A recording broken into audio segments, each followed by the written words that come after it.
بسم اللہ الرحمن الرحیم۔ دیکھتی آنکھوں اور سنتے کانوں کو میرا محبتوں بھرا اسلام۔ حضرت عیسیٰ علیہ السلام بنا باپ کے کیسے پیدا ہوئے؟ حضرت عیسیٰ علیہ السلام کی پیدائش کا واقعہ۔ ناظرین، حضرت عیسیٰ علیہ السلام بنی اسرائیل میں مبعوث ہونے والے آخری نبی تھے۔ آپ نے اپنی قوم کو خاتم الانبیاء جناب محمد رسول اللہ صلی اللہ علیہ وآلہ وسلم کی آمد کی خوشخبری دی۔ قرآن مجید میں ارشاد ہے، اور جب عیسیٰ ابن مریم نے کہا، اے بنی اسرائیل، میں تمہارے پاس اللہ کا بھیجا ہوا آیا ہوں اور ایک پیغمبر کی جو میرے بعد آئیں گے جن کا نام احمد ہوگا بشارت سناتا ہوں۔ حضرت عیسیٰ علیہ السلام کے بعد تقریباً 600 سال تک کوئی نبی نہیں آیا۔ پھر اللہ رب العزت نے ہمارے آقا سرکار دو عالم حضرت محمد مصطفیٰ صلی اللہ علیہ وآلہ وسلم کو سارے جہانوں کے لیے رحمت بنا کر مبعوث فرمایا اور ان پر آخری آسمانی کتاب قرآن مجید نازل فرمائی۔ حضرت عیسیٰ علیہ السلام پر انجیل نازل فرمائی گئی۔ ارشاد باری تعالیٰ ہے، اور ہم نے ان پیغمبروں کے بعد عیسیٰ ابن مریم کو اپنے سے پہلی کتاب یعنی تورات کی تصدیق کرنے والا بنا کر بھیجا۔ ہم نے انجیل عطا کی جس میں ہدایت اور نور تھا۔ ابن جریر نے تحریر کیا ہے کہ حضرت عیسیٰ علیہ السلام پر جب انجیل نازل ہوئی تو آپ کی عمر 30 سال تھی، اور نبوت کے 3 سال بعد یعنی 33 برس کی عمر میں اللہ رب العزت نے آپ کو آسمان پر اٹھا لیا۔ ناظرین، قرآن مجید فرقان حمید کی 13 سورتوں میں مختلف ناموں سے حضرت عیسیٰ علیہ السلام کا تذکرہ موجود ہے۔ 26 مقامات پر عیسیٰ علیہ السلام، 23 مقامات پر ابن مریم، 11 جگہوں پر مسیح اور 1 مقام پر عبداللہ کہا گیا۔ قرآن کریم کی 19ویں سورت مریم حضرت عیسیٰ علیہ السلام کی والدہ محترمہ کے نام پر ہے، جس میں حضرت مریم بنت عمران سلام اللہ علیہا اور حضرت عیسیٰ کا واقعہ تفصیل کے ساتھ موجود ہے۔ اس کے علاوہ قرآن کریم کی تیسری سورہ آل عمران حضرت مریم سلام اللہ علیہا کے والد ماجد کے نام سے منسوب ہے، جس میں حضرت مریم سلام اللہ علیہا کی پیدائش کا واقعہ بیان کیا گیا ہے۔ قرآن کریم کی 5ویں سورۃ المائدہ میں اس کھانے کا ذکر ہے جس کی فرمائش حضرت عیسیٰ علیہ السلام کے حواریوں نے کی تھی۔ جب حضرت عیسیٰ علیہ السلام نے برگاہ خداوندی میں دعا کی کہ آسمان سے مائدہ یعنی کھانے کے خوان کا نزول ہوا۔ ناظرین، سورۃ مریم کی آیت 16 سے 35 کے درمیان حضرت عیسیٰ علیہ السلام کی پیدائش کا ذکر فرمایا گیا ہے۔ حضرت مریم بیت المقدس سے متصل حجرے میں قیام پذیر تھیں۔ ایک دن وہ مسجد کے مشرقی کونے میں عبادت یا کسی اور مقصد سے تشریف لے گئیں اور پردہ کر لیا۔ امام قرطبی فرماتے ہیں کہ وہ حسب عادت یکسوئی کے ساتھ عبادت الہی میں مشغول ہونے کے لیے حجرے کی مشرقی جانب کسی گوشے میں تشریف لے گئیں۔ ناظرین، ابن عباس رضی اللہ تعالی عنہ سے منقول ہے کہ نصارہ نے جو مشرق کی جانب اپنا قبلہ بنایا اور اس جانب کی بڑی تعظیم کرتے ہیں، اس کی یہی وجہ ہے کہ حضرت مریم اس گوشے میں تنہا تھیں کہ اچانک حضرت جبرائیل علیہ السلام انسانی شکل میں تشریف لائے، اور حضرت مریم نے ایک اجنبی شخص کو یوں اپنے قریب دیکھا تو گھبرا گئیں اور کہنے لگی، میں تجھ سے رحمان کی پناہ مانگتی ہوں، اگر تو اللہ سے ڈرتا ہے تو یہاں سے چلا جا۔ حضرت جبرائیل علیہ السلام نے فرمایا کہ تم مجھ سے ڈرو نہیں، میں تو پروردگار کا بھیجا ہوا فرشتہ ہوں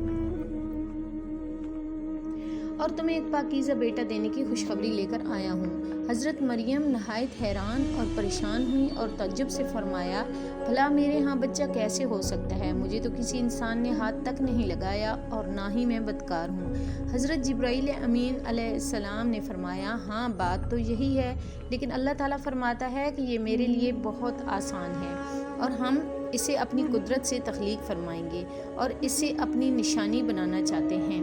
اس سے قبل ہم نے تمہارے باپ آدم علیہ السلام کو مرد اور عورت کے بغیر اور تمہاری ماں حوا کو صرف مرد سے پیدا کیا، اور اب عیسیٰ علیہ السلام کو پیدا کر کے چوتھی شکل میں بھی پیدا کرنے پر اپنی قدرت کا کرنا چاہتے ہیں، اور وہ ہے صرف بغیر مرد کے پیدا کرنا۔ دراصل اللہ رب العزت تو قادر ہیں اور جب جہاں اور جس طرح چاہیں پیدا کر سکتے ہیں، اور وہ بے جان چیزوں سے جاندار کو پیدا کر سکتے ہیں، اور جاندار چیزوں سے بے جان بیٹے کی بشارت کے بعد حضرت جبرائیل علیہ السلام نے حضرت مریم سلام اللہ علیہا پر پھونک ماری اور وہاں سے چلے گئے۔ کچھ دنوں کے بعد حضرت مریم کو بچے کی پیدائش کے آثار محسوس ہونے لگے۔ جیسے جیسے پیدائش کے دن قریب آتے جا رہے تھے آپ کی پریشانی میں اضافہ ہوتا جا رہا تھا، اور جب پیدائش کا وقت قریب آیا تو آپ لوگوں کے خوف سے بیت المقدس سے تقریباً 9 میل دور جنگل کی جانب ایک پہاڑی کوہ صراط کی جانب چلی گئیں۔ یہی وہ جگہ ہے جو بعد میں بیت لحم کہلاتی ہے۔ جب حضرت مریم سلام اللہ کو درد زے شروع ہوا تو ایک کھجور کے درخت سے ٹیک لگا کر بیٹھ گئیں۔ زچگی کی تکلیف کی شدت اور دنیا والوں کے خوف سے ابدیدہ کر دیا۔ کہنے لگی کاش میں اس سے پہلے مر ہی گئی ہوتی اور لوگوں کی یاد سے بھی بھولی بسری ہو جاتی۔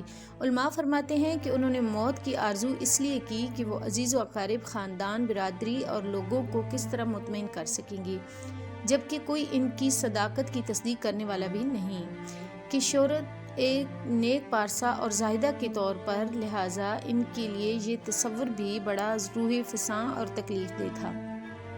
لوگ انہیں بدکار سمجھیں گے۔ ابھی حضرت مریم سلام اللہ علیہا انجانے اندیشوں اور وسوسوں میں گھری ہوئی تھی کہ حضرت جبرائیل علیہ السلام نے وادی کے نیچے سے آواز دی، اے مریم پریشان نہ ہو، تمہارے پروردگار نے تمہارے قدموں تلے ایک چشمہ جاری کر دیا ہے، اور ذرا کھجور کے درخت کو ہلاؤ، دیکھو یہ تمہارے سامنے تر و تازہ کھجوریں گرا دے گا۔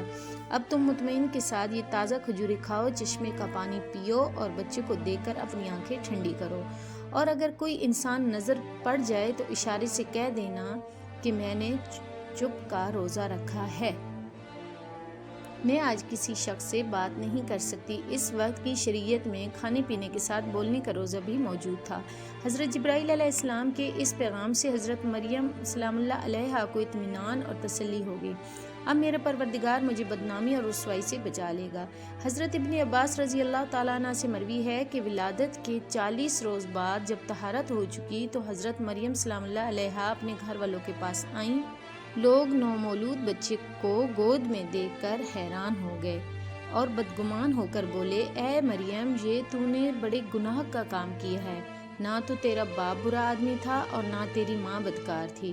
حضرت مریم سلام اللہ علیہا نے جبرائیل امین علیہ السلام کی ہدایت کے مطابق بچے کی طرف اشارہ کر دیا، اور روایت میں ہے کہ جب خاندان نے حضرت مریم سلام اللہ علیہا کو ملامت کرنا شروع کیا تو اس وقت حضرت عیسیٰ علیہ السلام دودھ پی رہے تھے۔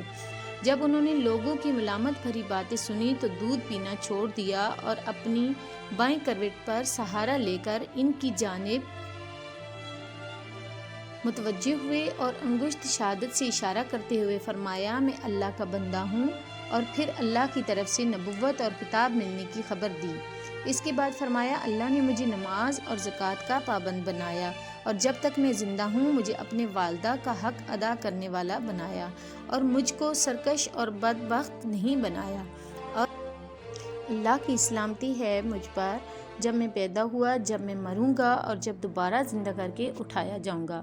لوگوں نے جب مولود بچے کے منہ سے یہ الفاظ سنے تو حیرت زدہ رہ گئے، اور انہیں یقین ہو گیا کہ یہ بی بی مریم سلام اللہ علیہا پاک دامن ہیں، اور یہ بچہ اللہ کا برگزیدہ بندہ ہے۔ اس واقعے کے بعد خاندان اور بنی اسرائیل کے سمجھدار لوگ دونوں کی بڑی عزت کرنے لگے اور انہیں خیر و برکت باعث سمجھنے لگے۔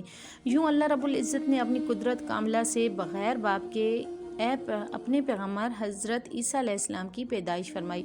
ناظرین، جدیہ کے پہاڑوں میں واقع بیت لحم فلسطین کا ایک بہت بڑا گاؤں ہے جو سطح سمندر سے 800 میٹر کی بلندی پر واقع ہے۔ بیت لحم کے جنوب میں چند میل کی مسافت پر کوہ صراط یا کوہ سعید کے دامن میں وہ تاریخی مقام ہے جہاں حضرت عیسیٰ علیہ السلام پیدا ہوئے۔ غار سے متصل کونے میں ایک پتھر نصب ہے جس میں ایک گول سوراخ ہے۔ بتایا جاتا ہے کہ اس جگہ کھجور کا وہ درخت تھا جس کے متعلق قرآن مجید میں ذکر ہے، اے مریم اسے ہلاؤ تو کھجوریں گریں گی۔ جی ناظرین، یہ تھا حضرت عیسیٰ علیہ السلام کی پیدائش کا واقعہ۔ اگر آپ کو ویڈیو پسند آئی تو ویڈیو کو لائک اور چینل کو سبسکرائب ضرور کریں۔ انشاءاللہ نیکسٹ ویڈیو میں حاضر ہوں گی۔ اللہ حافظ۔